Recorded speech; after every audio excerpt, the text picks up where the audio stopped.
өлкөбүздүн жогорку кеңешинде мыйзам долбоору талкууланып жатат. Атап айтканда ушул кылмыш жаза кодексинде 179 беренесине өзгөртүү толуктоо киргизилип жатат. Жанагы ата энесин багуудан баш тарткан балдардын жоопкерчилиги деген. Ошону күчөтүү талабы коюлуп атат да, ошо киргизебиз деп атат. Бойго жеткен балдар ата энесин карабай койгондо, аларга кам көрбөй койгондо жоопкерчилик, анан эми муну күчөтүп, айып пулду 50 миңден 100 миңге чейин салып, же болбосо эркинен ажыратуу маселеси сунушталып жатат да. Эми буга ар кандай юристтердин дагы мындай ушул иштешкендердин дагы бир топ өзүнүн пикирин айтып жатат. Мисалы башкы прокуратуралар айтып жатат, бирок ушул статья боюнча, берене боюнча мурдун деле бар болчу, бирок мындай жаза чарасы жумшагыраак болчу. Бир дагы иш козголо элек деп атат да. Демек же кайрылган жок, ата энесин бакпай таштап кеткендер болуп атат, бирок же кайрылбай калды, же бул жерде менталитет дагы укуктук практика жок экен деп атат. таасир этип атат да. Менталитет дагы. Эми менталитетке келсек, дүйнөдө бул кылмыш катары эсептелет көп мамлекетте. Мисалы, ошол эле Европада биз көп эсе тилдеп калып, мындай баалуу улуттар башкача деп калып атпайбызбы? Данияда жакын туугандарын дагы кароодон баш тартса же карабай койсо, анда 30 күндөн 2 жылга чейин кесилет экен да, Данияда. Францияда болсо мына кылмыш жаза кодексинин 227 беренесинде жазылган экен, 100 миң евро өлчөмүндө айып пул төлөш керек, же ошол эркинен ажыратылат экен да. Булундай кылмыш катары каралып аткандыгы даана көрүнүп турат. Көп өлкөдө ошондой кылмыш катары каралат. Сиз айтып аткан маданият демекчи, менталитет демекчи, дүйнө нечен азап тозок менен акыры келип 1948-жылы 10 декабрда кан менен жазылган декларацияны кабыл алынган. Сөздүн чыныгы маанисинде бул адам укуктары жөнүндө декларация. Мына 75-жыл белгиле.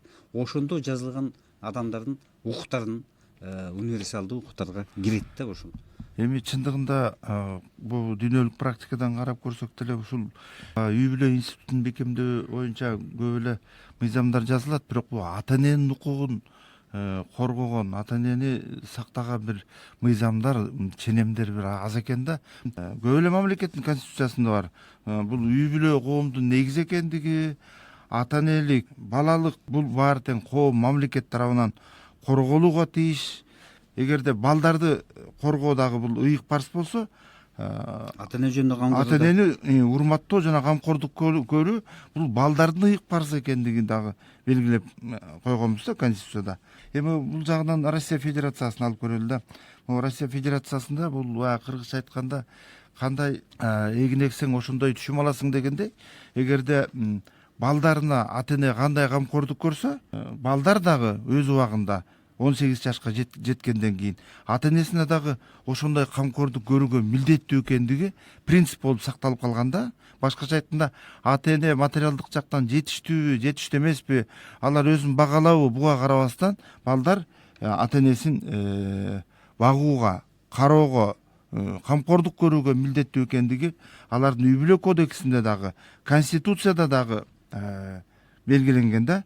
Анан экинчи жагындагы мына дүйнөлүк тажрыйбада көрүнүп турат. Ушул ата энесин карабай, бакпай, камкордук кылбай койсо, ал жанагындай кылмыш жообуна тартылат. Анан айып пул төлөйт, жана башка болуп атпайбы?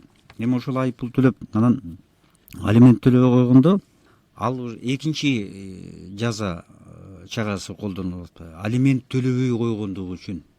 Вот ошол дегенде бир кылмышка, бир айыпка, бир жосунга, жаман жосунга экинчиси кошулуп, анан ошол менен башкача айтканда эки эселенип айыпталып жатат, жазаланып атат да. Маселен Англияда ошол алименттер жана башка төлөмдөр жөнүндөгү мыйзамында 2008-жылы калган. Анда бул ошол алименттерди өндүрүп алуу боюнча атайын агенттик бар да, мамлекеттик агенттик ошол иш менен алектенет. Андан тышкары ошол жанагы алиментти эми соттун чечими менен чектелип атат да. Бул жерде 3-чү жаза чарасы иштей баштайт, мыйзам. Ал соттун чечимин аткарбай коюу деген. Өзгөчө чыгыш мамлекеттеринде бул эгерде баласы ата энесин карабай койсо, эми бул мурда абдан осол көрүнчү.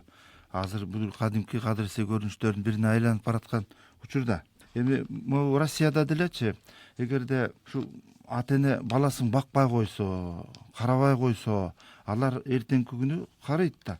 Караганда алар дагы балдарынан эч кандай жардам күтүүгө укугу жок экен. Мыйзам дагы ошого жол берет экен. Япондорду мисал келтирип кеттим. Аларда ата эненин эрки мыйзам болуп саналат. Ата эне эмне деп айтса, мына ошону угат. Жана аны багыш керек болсо, багыш керек.